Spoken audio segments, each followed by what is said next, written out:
તો હાજી એવરીવન, શું છે હાલચાલ બધાને? જય શ્રી કૃષ્ણ. ઓલી તમે કહેવત સાંભળી છે કે ભલાઈના ભાલા? સો મારી પાસે એક બહેન આવે છે. સો મેં એમને 2 મહિના ઉધાર આપી, તો 4,000 એમની ઉધાર હતી, તો 2,000 એમને ઉધાર આપી દીધી.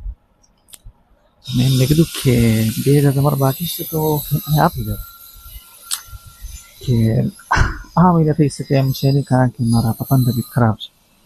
મેં કીધું ઠીક છે. એક બીજા ભાઈ છે, એમના વાઈફની ડિલિવરી છે, તો એ કહે છે કે આ મહિને આપવા એમ છે નહીં. મેં કીધું ચલો ઠીક છે. એક ત્રીજા ભાઈ છે, એને પણ એમ જ કીધું કે મારા પપ્પાનું ઓપરેશન થયું છે, સો આ મહિને હું આપી નહીં શકું, તો થોડુંક એડજસ્ટ કરી લો. તો મને એ વાત સમજાતી નથી કે જ્યારે આપણે આપણા પૈસાની જરૂર હોય, આપણા ઘરમાં કોઈ બીમાર હોય કે બીજું કોઈ પણ ઇમરજન્સી કામ આવી જાય, કે આપણે પોતાના રૂપિયાની જરૂર હોય, ત્યારે શું આપણે કસ્ટમર પાસેથી આપણા રૂપિયા માંગી ન શકીએ?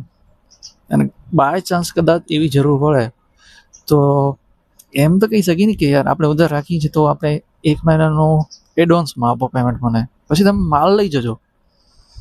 એવું કરવા માટે કોઈ તૈયાર ન હોય. એ લોકોનું મતલબ એ લોકોના ઘરમાં કે બીજું કોઈ પ્રસંગ હોય